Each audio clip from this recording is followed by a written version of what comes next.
ناظرین گرامی، پہلی جنگ عظیم کے تیسرے سال یعنی سن 1916 میں اتحادی ممالک اور مرکزی قوتوں کے درمیان متعدد محاذوں پر جنگ کا سلسلہ جاری رہا۔ اس سال اتحادی افواج کی کوشش تھی کہ وہ جرمنی کی صفوں میں کسی طرح شگاف ڈالے اور اس سے فرانس کے تقریباً نصف حصے کو آزاد کرائے۔ جرمن فوج کی کوشش تھی کہ اتحادی افواج کو اپنے علاقوں سے دور دھکیل دیا جائے۔ سن 1916 میں مغربی محاذ جو کہ جرمنی نے برطانیہ اور فرانس کے خلاف کھولا ہوا تھا، اس پر جرمنی کے chief of staff general Falkenhayn کے منصوبے کے مطابق فروری میں ورڈن کے مقام پر حملہ کیا گیا۔ اس حملے کا مقصد ایک لمبے عرصے کے لیے لڑائی لڑتے ہوئے دشمن کے حوصلے پست کرنے کے ساتھ ساتھ فرانسیسی افواج کو بڑا جانی نقصان پہنچانا تھا۔ ورڈن کے محاذ پر فرانس اور جرمنی کے درمیان ہونے والی لڑائی پہلی جنگ عظیم کی سب سے لمبی لڑائی تھی، جو 2 فروری سے 18 دسمبر 1916 تک جاری رہی۔ اس لڑائی میں فرانس کے 5.5 لاکھ جبکہ جرمنی کے 4,30,000 فوجی کام آئے۔ مشرقی محاذ پر روس کامیاب جنگ کے اصل ثمرات سے محروم رہا۔ اٹلی کے محاذ پر دریائے اسونزو کی 5ویں لڑائی ہوئی۔ اٹلی کا حملہ اتنا شدید تھا کہ آسٹریا ہنگری کی فوج کو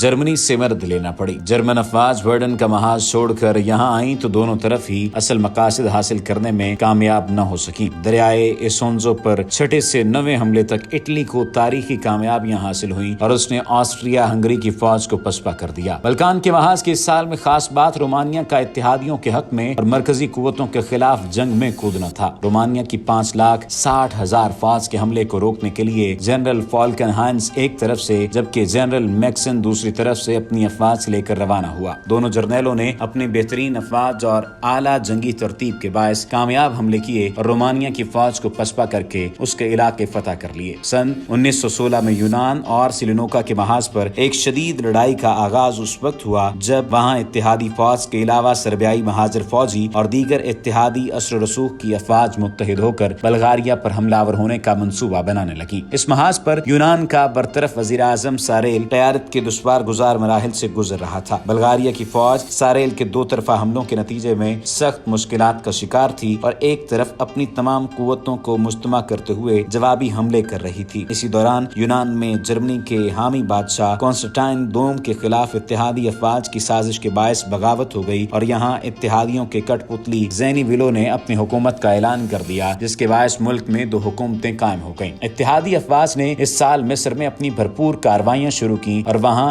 ایک کٹ پتلی حکومت قائم کر دی۔ اب وہ ترکی، میسوپوٹیمیا اور دوسری جانب فلسطین پر حملے کا منصوبہ بنا رہے تھے۔ فلسطین پر حملے کی وجہ یہودیوں کے لیے ایک آزاد ملک کا قیام تھا۔ میسوپوٹیمیا کے محاذ پر کٹ میں محصور برطانوی فوج کو ایک عرصے تک شدید مزاحمتی لڑائی لڑنے اور مدد ملنے کے باوجود ترک افواج کے بھرپور حملوں کی وجہ سے جنرل یورڈینس کی قیادت میں روسی افواج کو ترک افواج کے خلاف خاطر خواہ کامیابی حاصل ہوئی اور وہ کئی ترک علاقے فتح کرنے میں کامیاب رہا۔ اسی دوران اتحادی سازشوں کے نتیجے میں عرب انقلاب پھوٹ پڑا۔ شریف حسین نے لارڈ کچنر کے مہرے کے طور پر کام کرتے ہوئے بغاوت کر دی اور مکہ مکرمہ اور طائف پر قبضہ کر لیا، تاہم مدینہ منورہ پر قبضہ کرنے میں ناکام رہا۔ مدینہ منورہ پہلی جنگ عظیم کے آخر تک سلطنت عثمانیہ کے قبضے میں رہا۔ سن 1916 میں بحریہ کی تاریخ کی جوٹلینڈ کی عظیم لڑائی بھی لڑی گئی، جس میں 250 سے زائد بحری جہازوں نے حصہ لیا اور تقریباً 10,000 پیغامات کا تبادلہ ہوا۔ 300 سے زائد کارروائیوں کی رپورٹس دی گئیں۔ اس لڑائی میں جرمن بحری بیڑا کامیاب رہا۔ اس نے برطانیہ کے 3 جنگی بحری جہاز، 3 کروزرز اور 8 ڈسٹرائرز کو